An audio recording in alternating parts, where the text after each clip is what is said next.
ওয়ারা যদি আমরা পালন করি তাহলে অবশ্যই আমরা জান্নাতে যেতে পারবো, এতে কোনো সন্দেহ নেই। আর নিমাতুল কুবরা, হাদিসের নাম বললাম, আর নিমাতুল কুবরা 7ম পৃষ্ঠা থেকে 12 পৃষ্ঠাতে লেখা আছে। হযরতে ওমর ফারুক রিওয়ায়াত করতেছে।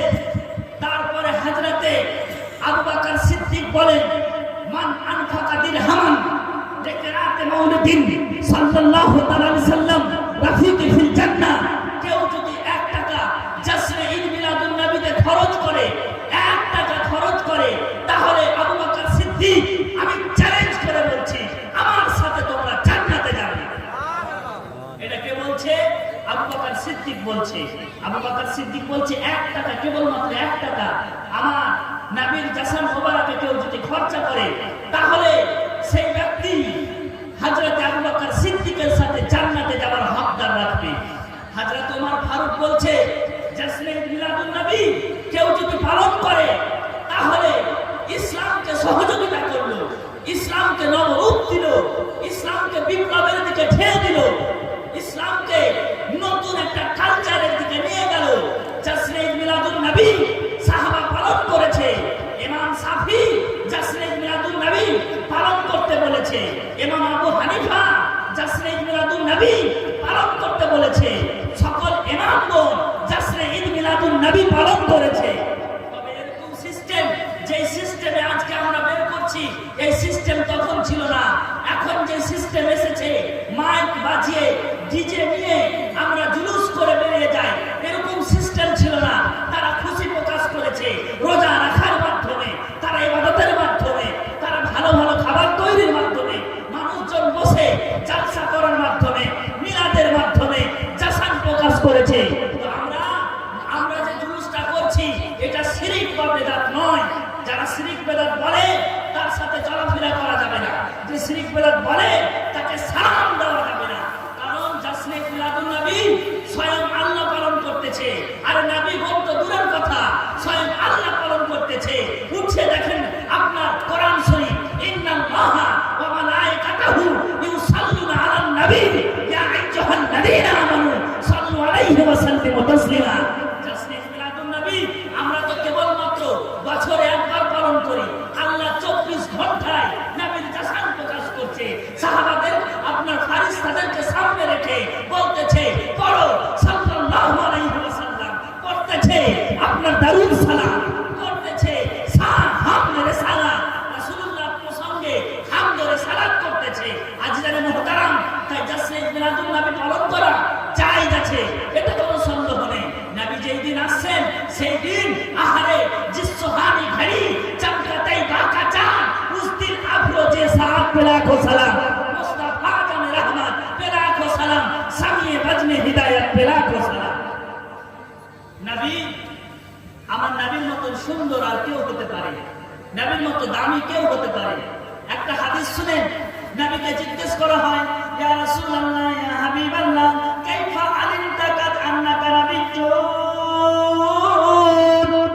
নবী গো আপনি কোন দিন থেকে নবী, কোন দিন থেকে নবী? নবী বলতেছেন আতানি মালাকানি, দুজন ফেরেশতা কাছ থেকে চলে আসলো, আমি সেখানে ছিলাম। একজন ফেরেশতা আকাশে ঝুলে থাকলো, একজন ফেরেশতা নিচে থাকলো। একটা পাল্লাতে আমাকে চাপিয়ে দিল, আর একটা পাল্লাতে নবীকে চাপিয়ে দেওয়া হলো, একটা পাল্লাতে একটা মানুষকে চাপিয়ে দেওয়া হলো। নবীকে ওজন করতে শুরু করলো। নবী বলতেছেন ফারাহাসতুহু, আমি ওজন থাকলাম, ভারী থাকলাম। তারপরে 10 জনকে একটা পাল্লায় আর নবীকে একটা পাল্লায়, এবার ওজন করতে শুরু করলাম। নবী বলতেছেন এবার আমি ভারী থাকলাম। আল্লাহকে বলো সুবহানাল্লাহ, আমি ভারী থাকলাম। তারপরে নবীকে 100 জন এর সাথে মাপা হলো। নবী বলতেছেন ফারাহাসতুহু, আমি ওজন থাকলাম, ভারী থাকলাম। নিচের ফেরেশতা উপরের ফেরেশতাকে বলতেছে ও ভাই 100 জন নয় 1000 জনকে একটা পাল্লায় চাপিয়ে দাও, আর নবীকে একটাই পাল্লায় চাপিয়ে দাও, ওজন করতে শুরু করো। ওজন করতে শুরু করা হলো। নবী পাক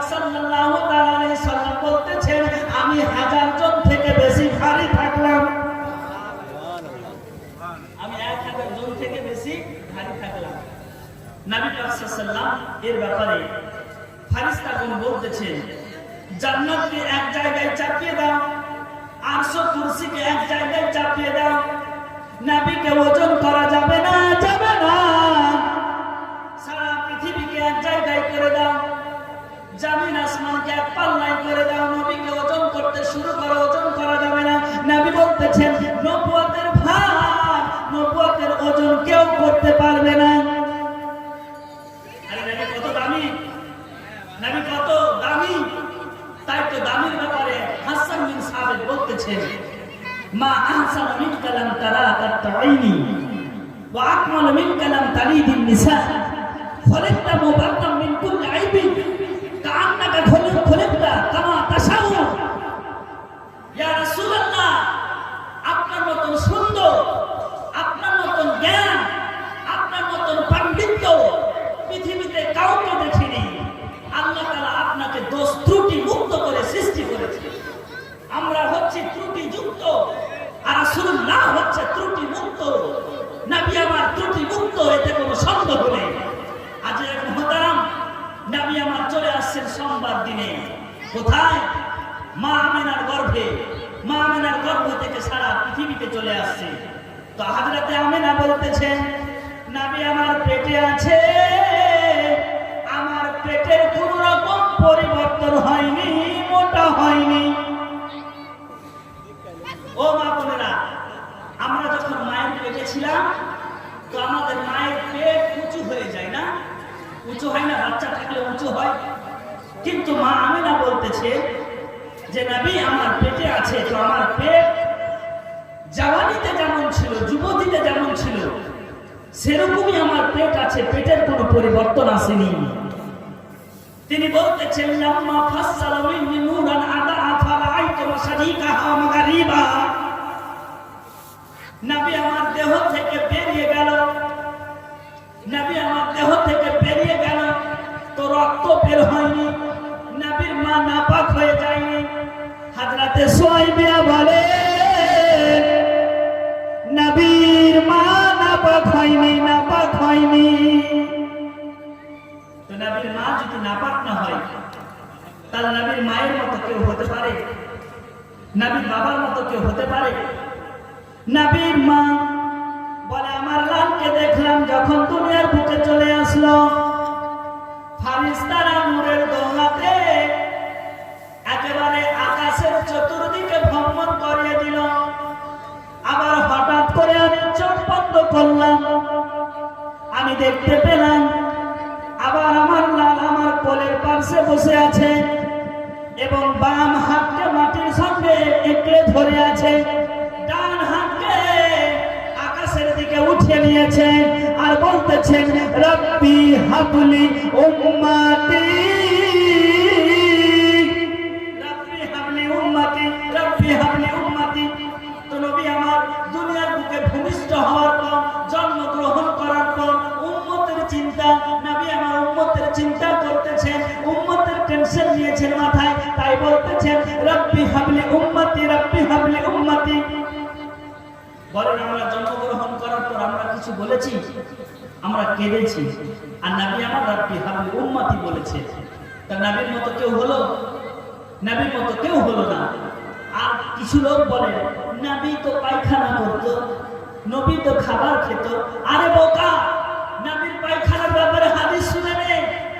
নবী তাদেরকে বলবে, নবী যখন বাথরুম শরীফ থেকে ফিরলেন, হযরতে আয়েশা দৌড় দিয়ে বাথরুমে গেলেন নবীর পায়খানাকে নেওয়ার জন্য। তখন হযরতে মা আয়েশা বলতেছেন, ফালাম তাজদালাহু, আমি কিছুই পেলাম না, আমি কিছুই পেলাম না। আজিদ মুশকে আম্বার, আমি মুশকে আম্বারের খুশবু পেলাম নবীর বাথরুম থেকে, নবীর টয়লেট থেকে, নবীর টয়লেট মুবারক থেকে আপনার খুশবুর মহাক আসছে, সেন্ট আসছে, খুশবু আসছে, আর আমাদের বাথরুম থেকে গন্ধ আসে। তাহলে নবীর মতো আমরা কেউ হতে পারলাম না, নবীর মতো হতে পারলাম না। বুখারী শরীফ কিতাবুস সাওম তাতে লেখা আছে, নবীকে জিজ্ঞেস করা হয়, নবী গো আপনি কার মতো? আপনি কোন সাহাবার মতো নবী বলছেন না, আপনি কোন নবীর মতো নবী বলছেন না, আপনি কোন উম্মতের মতো নবী বলছেন না। নবী বলেন আইয়ুকুম মিসলি, কে আছো আমার মতো? আমার মতো কে হবে বলো? আমার মতো কেউ হতে পারে না। ইব্রাহিম নবীও হতে পারে না, আদম নবীও হতে পারে না, আমার মতো কোন নবী না। আল্লাহ তাআলা নিজের নূর দিয়ে আমাকে সৃষ্টি করেছে। নবীকে জিজ্ঞেস করা হয়, ইয়া রাসূলুল্লাহ, ইয়া হাবিবাল্লাহ, ফিদাকা আবি ওয়া উম্মি, ইয়া রাসূলুল্লাহ, আল্লাহ তাআলা সর্বপ্রথম কি সৃষ্টি করেছে? তো নবী বলতেছেন, আল্লাহ আউয়ালু মা খালাকাল্লাহু নূরি, আল্লাহ তাআলা সর্বপ্রথম আমার নূরকে সৃষ্টি করে দিয়েছে। কতদিন আগে? ও বেরাদার, কতদিন আগে? শুনেন জোর করে। আপনার আশরাফুল মুস্তাফা, একটা কিতাবের নাম হচ্ছে আশরাফুল মুস্তাফা, পৃষ্ঠা নাম্বার 101, তাতে লেখা আছে সমস্ত সৃষ্টি। আপনারা এগিয়ে যান, যারা পিছনে আছেন এগিয়ে যান, আপনারা এগিয়ে যান একটু একটু করে। আচ্ছা কিয়াম করলেন তো, এগিয়ে যান, আপনারা এগিয়ে যান। ইয়া নবী সালাম আলাইকা, একটু করে এগিয়ে যান, এগিয়ে যান, এগিয়ে যান। ইয়া হাবিব সালাম আলাইকা, সালাতুল্লাহ আলাইকা, সালাতু সালাম আলাইকা ইয়া রাসূলুল্লাহ। বসে যান, এগিয়ে চলে আসুন। একবার দরুদ শরীফ পড়েন, আল্লাহুম্মা সাল্লি আলা